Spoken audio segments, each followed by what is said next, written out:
Sir ये है scamming device के पार्ट्स। ये स्कैमिंग डिवाइस के दोनों पार्ट्स हैं जो ये एटीएम में आपके लगाए जाते हैं। एटीएम में इसको ये लोग इस ढंग से यूज कराते हैं। ये यहाँ पे कार्ड रीडर की जगह पे इसको लगा देते हैं डुप्लीकेट, ठीक है। और एक ये है रिकॉर्डिंग इनकी, जिसमें मेमोरी कार्ड, बैटरी वगैरह सब यूज करते हैं। इसको लगाने का इनका तरीका ये है, यहाँ पे बिठा देते हैं ये कीपैड के ठीक ऊपर, जिसमें कि यहाँ पे कैमरा लगा हुआ है।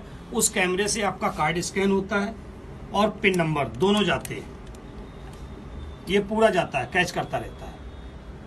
और इसको ही दूसरे तरीके में ये लोग बना के सीलिंग है आपका, इस पे लगा देते हैं।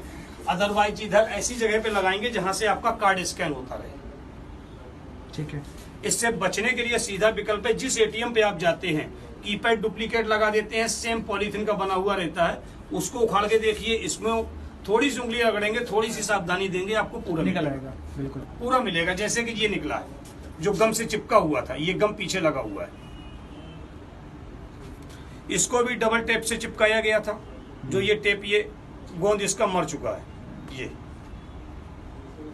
ये है ऑप्शन। अच्छा, इसमें कैमरा लगा हुआ है। ये कैमरा लगा हुआ है, ये इनकी किट लगी है, यहाँ मेमोरी कार्ड लगेगा। 16 GB का भी लगा। हाँ, 16 GB का यहाँ पे लगा हुआ है इनका। और ये है इस